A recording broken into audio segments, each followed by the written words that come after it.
அவர் செய் கேட்டு நிற்கும் அஞ்சுவதில்லை, மொழியையும் நாட்டையும் ஆளாமல் துஞ்சுவதில்லை. எனவே தமிழர் தோல் எழுந்தால் எஞ்சுவதில்லை, உலகில் எவரும் எதிர் நின்றே. எழுச்சியுற்றோர் சிலர் கூடி பலவாராய் ஆய்ந்தே ஏற்றதொரு கொள்கையினை வரையறுத்து விட்டோம். புழு சிதைவாய் வாழ்ந்து வரும் பாட்டாளி மக்கள் புலம்பெயராது உழுது உழுது சாகின்ற உழவர். குழு சேர்த்து போராடி வெற்றி பெற எண்ணி கூட்டணி ஒன்று அமைத்து விட்டோம். இளைஞர்களே வருக.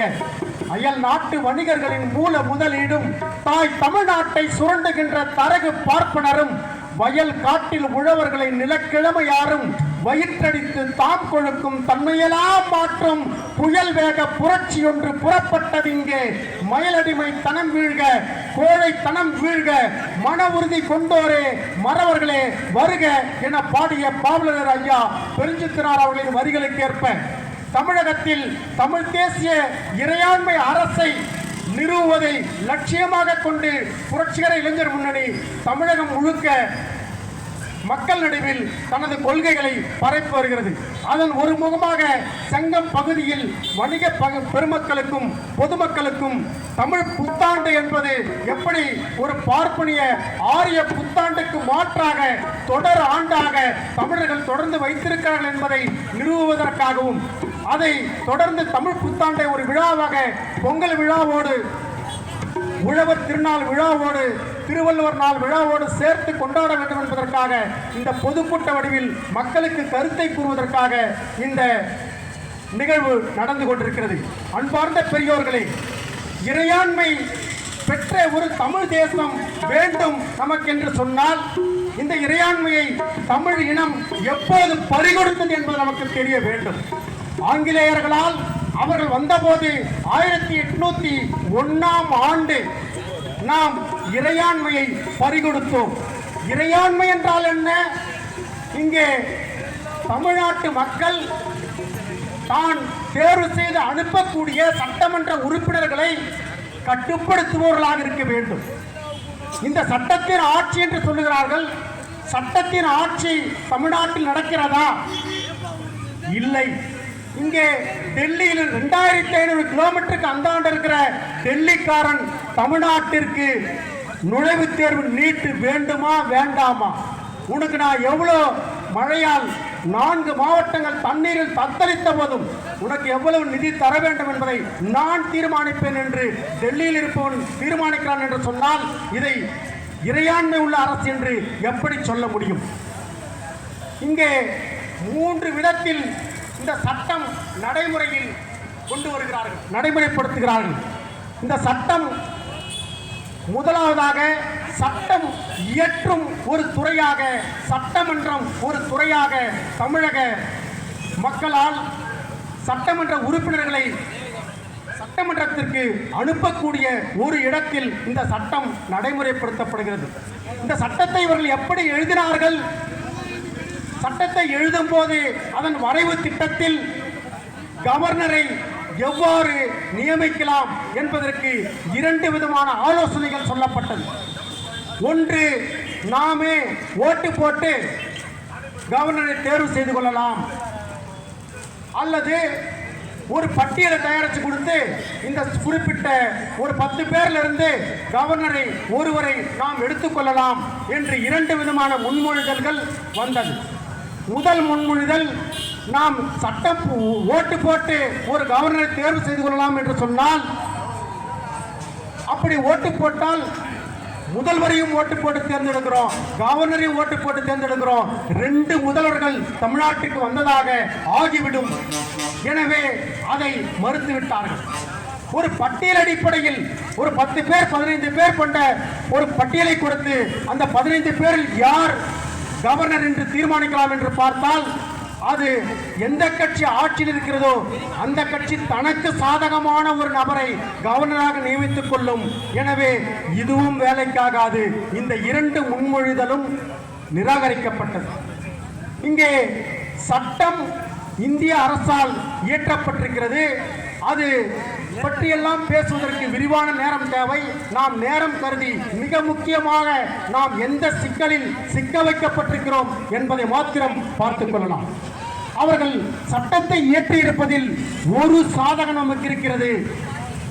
அந்த ஒரு சாதகம் என்பது பிற்படுத்தப்பட்ட ஒடுக்கப்பட்ட பழங்குடியின மக்களுக்கு சமூக நீதியை இந்த சட்டம் உறுதி செய்திருக்கிறது அண்ணல் அம்பேத்கரின் மூலமாக. இன்னொரு பக்கம் சாதியை மதத்தை இந்த சட்டம் ஏற்றுக்கொண்டிருக்கிறது. நாம் மறந்துவிடக் கூடாது. சாதியையும் மதத்தையும் இந்த சட்டம் ஏற்றுக்கொண்டிருக்கிறது. ஒரே ஒரு வாய்ப்பு நமக்கு வழங்கப்பட்டிருக்கிறது. அது பிற்படுத்தப்பட்ட ஒடுக்கப்பட்ட பழங்குடியின மக்களுக்கு சமூக நீதி அடிப்படையில் வேலை வாய்ப்பாக இருந்தாலும், அது நிர்வாகத்துறையாக இருந்தாலும், நீதித்துறையாக இருந்தாலும், எல்லா மக்களும் சென்று சேர்வதற்கு ஒரு வாய்ப்பை அண்ணல் அம்பேத்கர் அவர்கள் கொடுத்திருக்கிறார்கள். அந்த ஒரு சாதகமான அம்சத்தை வைத்து நாம் இந்த நாட்டை ஒரு இறையாண்மை உள்ள நாடாக மாற்ற வேண்டும். இறையாண்மை பறிபோனது எந்த வகையில்? முதலாவதாக இவர்கள் வைத்திருக்கக்கூடிய இந்த சட்டத்தை ஏன் இறையாண்மை நமக்கு வேண்டும், எப்படி இறையாண்மை பறிபோயிருக்கிறது, இதை பார்த்துவிட்டால் இந்த பொங்கல் புத்தாண்டில் நாம் ஒரு சரியான அரசியல் பாதையின் பின்னால் அணிதிரள்வதற்கு அது மாத்திரமே வழிவகுக்கும். அன்பார்ந்த பெரியோர்களே, தோழர்களே, செங்கம் நகர வணிக பெருமக்களே, இந்தியா ஏற்றிருக்கக்கூடிய சட்டத்தை முதலாவதாக அவர்கள் சட்டமன்றத்தில் நீங்கள் சட்டத்தை ஏற்றிக்கொள்ளலாம் என்று மாநில அரசுகளுக்கு அவர்கள் உரிமை அளித்திருக்கிறார்கள். ஆனால் சட்டத்தை தமிழ்நாட்டு மக்கள் வாக்களித்து சட்டமன்றத்திற்கு செல்லும் அந்த சட்டமன்ற உறுப்பினர்கள் ஒன்று சேர்ந்து ஒரு சட்டத்தை போட்டுவிட்டால் கவர்னர் காலடியில் அவர்கள் வைக்க வேண்டும். அதனால்தான் கவர்னரை இந்திய அரசு தன் கட்டுப்பாட்டில் வைத்திருப்பதற்காக முதலிலேயே சொன்னேன். பட்டியல் அடிப்படையிலும் கவர்னர் தேர்வு செய்ய மாட்டோம், ஓட்டு போட்டும் கவர்னர் தேர்வு செய்ய மாட்டோம். இந்தியாவிடமே கவர்னரின் ஒட்டுமொத்த குடும்பிப்பிடியும் அவரிடம் இருக்கும், குடியரசுத் தலைவரிடம் இருக்கும். குடியரசுத் தலைவர் கவர்னரை நியமிப்பார். இங்கே தமிழக மக்களாகிய நாம் வாக்களித்து சட்டமன்றத்திற்கு சட்டமன்ற உறுப்பினர்களை அனுப்புகிறோம் சட்டம் போடுவதற்காக. ஆனால் அந்த சட்டத்தை நடைமுறைப்படுத்த வேண்டும் என்று சொன்னால் ஒற்றை நபர் கவர்னர் காலடியில் அந்த சட்டத்தை வைத்துவிட்டு காத்து கிடக்க வேண்டும். 18 மசோதாக்கள் இன்று வரை கவனிப்பாரற்று கவர்னரால் சீண்டுவாரற்று கிடக்கிறது என்பது நம்ம எல்லோருக்கும் தெரியும். ஒரு விதத்தில் முதல் குடிமையை 8 கோடி தமிழ் மக்களின் ஒட்டுமொத்த குடிமையை இந்த சட்டத்தை இயற்றும் முதல் துறையில் டெல்லி பறித்துவிட்டது. இரண்டாவதாக நிர்வாகத்துறையில் நாம் இந்த சட்டத்தை மக்களுக்கு நடைமுறைப்படுத்த வேண்டும். இந்திய அரசு வைத்திருக்கக்கூடிய சட்டத்தை நிர்வாக அடிப்படையில் நடைமுறைப்படுத்த வேண்டும். நிர்வாக அடிப்படையில் நடைமுறைப்படுத்த முடியுமா? முடியாது. நாம் எல்லாம் நம்ம என் முதல்வர் ஓட்டு போட்டு அனுப்புறோம் நினைச்சிட்டு இருக்கிறோம். நிர்வாக அடிப்படையில் அனுப்ப முடியாது. ஏன்? மிக முக்கியமான கேள்வி. இந்திய ஆட்சி பணியாளர்கள், ஐஏஎஸ் அதிகாரிகள், அவர்கள்தான் இந்த நிர்வாகத்தை பார்த்துக் கொள்வார்கள். ஐஏஎஸ் அதிகாரி இந்த நிர்வாகத்தை பார்த்துக் கொள்கிறார் என்று சொன்னால் ஐஏஎஸ் அதிகாரியை யார் நியமிக்கிறார்கள்? இந்திய அரசு நியமிக்கிறது. குறிப்பாக குடியரசுத் தலைவர் நியமிக்கிறார். அன்பார்ந்த பெரியோர்களே, நாம் எந்த அளவிற்கு ஒரு கடை விடாம நாம மாலை நேரமானால் கந்து வெட்டிக்காரனுக்கு பைனான்ஸுக்கு கடன் வாங்காத ஒரு கடையை சங்கத்தில் பார்க்க முடியாது. காரணம், நாம் இந்த வறிய நிலைக்கு இருப்பதற்கெல்லாம் காரணம், நம்மை இந்த நிலைக்கு தொடர்ந்து வறிய நிலையை வைத்திருப்பதற்கு காரணம் ஒரு இறையாண்மை உள்ள அரசு தமிழ் மக்களிடம் இல்லை. ஐஏஎஸ் அதிகாரியை முதல்வர் இடமாற்ற வேணா பண்ணலாம், அவரது பதவியை ரத்து செய்யும் அதிகாரம் தமிழ்நாட்டு முதல்வருக்கு கிடையாது. ஆகவே இரண்டாவது வகையில் இந்த சட்டத்தை நிர்வகிக்கக்கூடிய ஐஏஎஸ் அதிகாரிகள் இந்திய ஏகாதிபத்திய அரசால், இந்திய பார்ப்பனி அரசால் நியமிக்கப்படுபவர்களாக, குறிப்பாக குடியரசுத் தலைவரால் நியமிக்கப்படுபவர்களாக இருக்கிறார்கள். குடியரசுத் தலைவரை நீங்களோ நானோ ஓட்டு போட்டு தேர்ந்தெடுத்தணுமா? கிடையாது. எம்எல்ஏக்களும் எம்பிக்களும் ஓட்டு போட்டு குடியரசுத் தலைவரை வைத்தார்கள். நீங்களோ நானோ எம்எல்ஏ எம்பி ஆயிட முடியுமா? 10 கோடி இல்லைன்னா எம்எல்ஏ பத்தி நினைச்சு கூட பார்க்க முடியாது. எனவே பாமர மக்களிடமிருந்து ஒரு எம்எல்ஏ உருவாயிட முடியாது. ஆக இந்த படித்த இந்த மேதாவி கூட்டம், இந்த பார்ப்பன உயர்சாதி கூட்டம் ஒன்று சேர்ந்து அவர்கள் தங்களுக்கான குடியரசுத் தலைவரை, பொருத்தமான தலைவரை இந்த சட்டத்தின் ஆட்சி நிர்வகிப்பதற்காக அவர்கள் அங்கே வைத்திருக்கிறார்கள். மூன்றாவது வகையில் இந்த சட்டம் எவ்வாறு நடைமுறைப்படுத்தப்படுகிறது? நீதித்துறையின் மூலமாக. முதலில் சட்டமன்றம் மூலமாக, சட்டமன்றத்தின் மூலமாக நாம் சட்டம் போட உரிமை மாத்திரமே மக்கள் பெற்றிருக்கிறோம். நமது முதல்வர்கள் பெற்றிருக்கிறார்கள், நமது சட்டமன்ற உறுப்பினர்கள் பெற்றிருக்கிறார்கள். அதை நடைமுறைப்படுத்தும் அதிகாரம் இவர்களிடம் இல்லை. அதை இந்திய அரசின் ஏஜென்டான கவர்னரின் காலனில் வைக்க வேண்டும். இரண்டாவதாக நிர்வாகத்தை, இந்த சட்டத்தின் நிர்வாகத்தை கொண்டு வருவதற்கு நாம் IAS அதிகாரிகளை வைத்துதான் இந்த நிர்வாகத்தை இந்திய அரசு செய்கிறது, தமிழக அரசு செய்கிறது. தமிழ்நாட்டின் IASகளை இந்திய அரசு தான் தீர்மானிக்கும். நிர்வாகத்துறையிலும் நாம் கையேறு நிலையில் இருக்கிறோம்.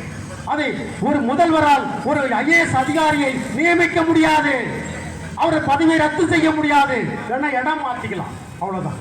மூன்றாவதாக நீதித்துறையின் மூலமாக இந்த சட்டம் நடைமுறைக்கு வருகிறது. நீதித்துறையில் உச்சநீதிமன்ற நீதிபதியாக இருந்தாலும் சரி, சென்னையில் இருக்கக்கூடிய உயர்நீதிமன்ற நீதிபதிகளாக இருந்தாலும் சரி, இவர்கள் இருவரையும் நியமிப்பது குடியரசுத் தலைவர். சட்டம் போட்டா குடியரசுத் தலைவரால் கண்காணியாக அனுப்பப்பட்டிருக்கிற கவர்னர் தான் தீர்மானிப்பார். IAS அதிகாரியும் நிர்வாகத்துறையும் கவர்னர் குடியரசுத் தலைவர் தான் தீர்மானிப்பார். நாம் இங்கே நீதித்துறையை போய் நம் நீதியை பெற்றுவிடலாம் என்று பார்த்தால், நீதித்துறையையும் உயர்நீதிமன்ற நீதிபதிகளாக இருந்தாலும் உச்சநீதிமன்ற நீதிபதிகளாக இருந்தாலும் குடியரசுத் தலைவர் தான் நியமிப்பார் என்று சொன்னால், இந்த கையாளாகாத அரசை தான் நாம் நமக்கு பிரச்சனை தீர்வு சொல்லிட்டு ஓட்டு போட்டு அனுப்பிட்டு இருக்கிறோம். ஆக இதை நாம் சரியாக அடையாளம் கண்டு ஒரு இறையாண்மை உள்ள தமிழ் தேசிய அரசை அமைப்பதுதான் தமிழ்நாட்டின் ஒட்டுமொத்த பிரச்சனையும். ஒரு இயற்கை வேளாண்மை செய்வதற்காக இருந்தாலும், இந்த நாட்டு மக்களுக்கு வேலை வாய்ப்பு அளிப்பதாக இருந்தாலும் சரி, எல்லாவற்றுக்கும் ஒரு இறையாண்மை உள்ள அரசு நமக்கு தேவை.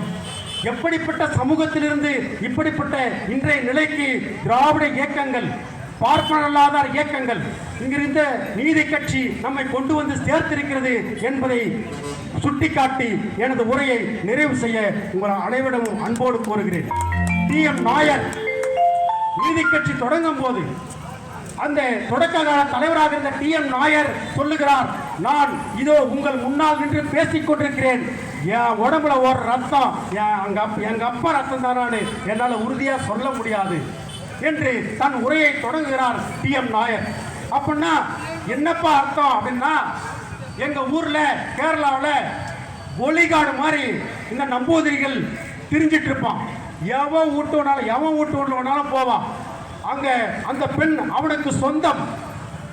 200 ஆண்டுகளுக்கு முன்னால், 150 ஆண்டுகளுக்கு முன்னால் இதுதான் சமுதாயத்தின் யதார்த்தமான நிலை. அந்த நம்பூதிரிகளுக்கு அந்த உரிமையை பார்ப்பனியம் கொடுத்திருந்தது. அந்த நம்பூதிரிகள் யார் வீட்டுக்கு மனைவியையும் அனுபவிக்க முடியும், எந்த பெண்ணையும் அனுபவிக்க முடியும். இன்னும் குறிப்பாக சொன்னால், நம்பூதிரிகளில் 4 பிள்ளை ஒரு வீட்டில் இருக்கான்னா மொத பிள்ளைக்கு மட்டும் தான் கல்யாணம் நடக்கும், மீது 3 பிள்ளைக்கு கல்யாணம் நடக்காது. அவன் எந்த வீட்டு பெண்ணை வேணாலும் அனுபவிக்கலாம். அந்த கட்டிய மனைவியின் கணவனிடமே சொல்லி அனுப்புவான் நம்பூதிரி. எப்படிப்பட்ட கொடூர சமூகத்திலிருந்து, பார்ப்பனிய ஆதிக்கத்திலிருந்து இன்றைக்கு நாம் மீண்டிருக்கிறோம் என்பதை நாம் எண்ணி பார்க்க வேண்டும். இந்த பார்ப்பனியத்தை எவ்வளவு கோர முகம் கொண்டது, அதை எவ்வாறு நாம் வீழ்த்த வேண்டும் என்பதை நாம் சரியாக தொகுத்துக் கொள்ள வேண்டும். அதற்குத்தான் இந்த தமிழ் புத்தாண்டு விழா. மேற்கு வங்காளத்தில் ஒரு 100 ஆண்டுகளுக்கு 150 ஆண்டுகளுக்கு முன்னால் 100 ஆண்டுகளுக்கு முன்னால் இருந்த யதார்த்தமான நிலை, சிறுவர்கள் சொம்புல தண்ணி வச்சுட்டு நிற்பான். ரோட்ல ஒரு ஐயர் வருவாரான்னு பார்த்துருப்பான். 10 ஆகும் 11 ஒரு ஐயர் வந்துட்டா போதும், அந்த ஐயர்கிட்ட அந்த சொம்பு தண்ணி எடுத்து போய் கொடுப்பான். அவன் காலை கழுவி வர்ற தண்ணியை எடுத்து அந்த சொம்புல ஒரு அரை சொம்பு 1/4 சொம்பு ஊற்றிக்கிட்டு வீட்டுக்கு எடுத்துன்னு ஓடும். அந்த பசங்க வீட்டில் போயிட்டு பெற்றோர்கிட்ட கொடுக்கும். அவங்க ஒரு மிடரை குடிச்சிட்டு அதுக்கப்புறம் காலை உணவை சாப்பிடணும்.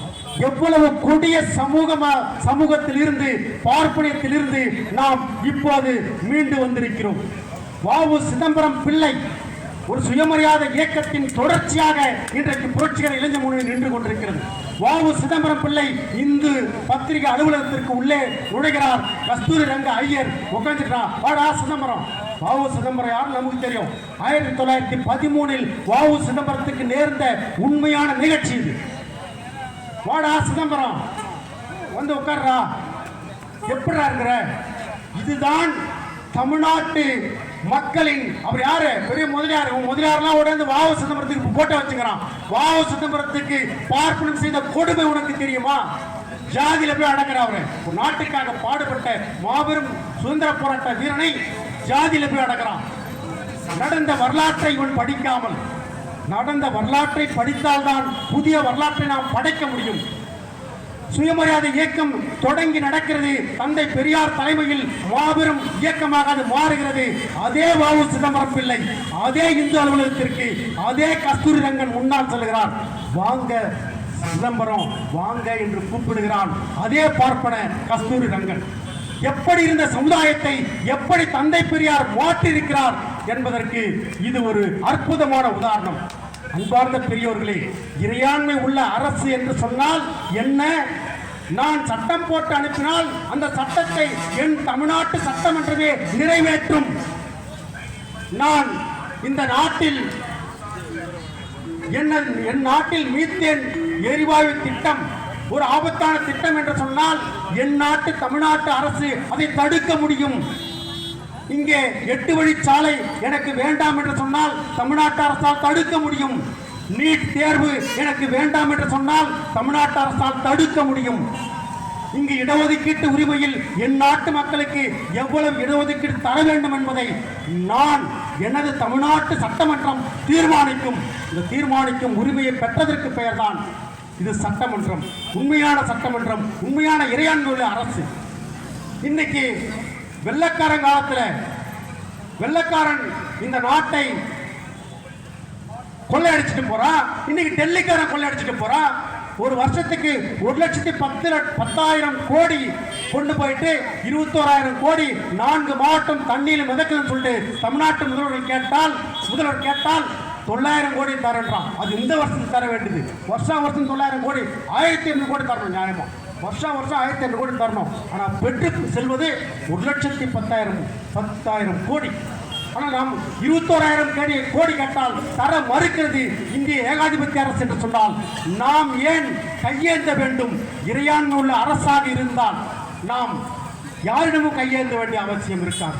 அதனால்தான் தந்தை பெரியார் சொன்னார், என்னை கொள்ளையடித்து செல்லுவன் டெல்லிக்காரனா இருந்தா எனக்கு என்ன, இங்கிலாந்துக்காரனா இருந்தா எனக்கு என்ன, என்னை ஆதிக்கம் செய்வன், என்னை சட்டத்தின் ஆட்சி என்று சொல்லி அழுத்துபவன் டெல்லிக்காரனாக இருந்தால் என்ன, இங்கிலாந்துக்காரனாக இருந்தால் என்ன, இங்கிலாந்தில் இருந்து என்னை ஆதிக்கம் செய்தால் அவனை அடித்து விரட்டினோம், என் தமிழ்நாட்டை தனியாக கொடு என்று கேட்டார்.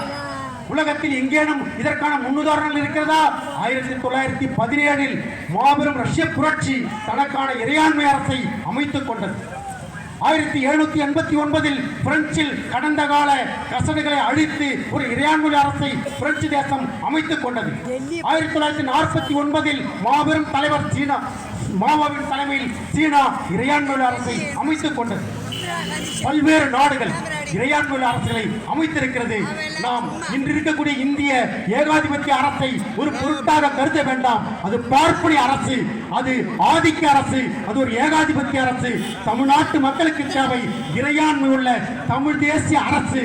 அதை நோக்கிய பயணத்தில் செங்க மக்கள் அணிதிரள வேண்டும் என்று இந்த நல்ல வாய்ப்புக்கு நன்றி கூறி இடம் சார்கிறேன். நன்றி, வணக்கம்.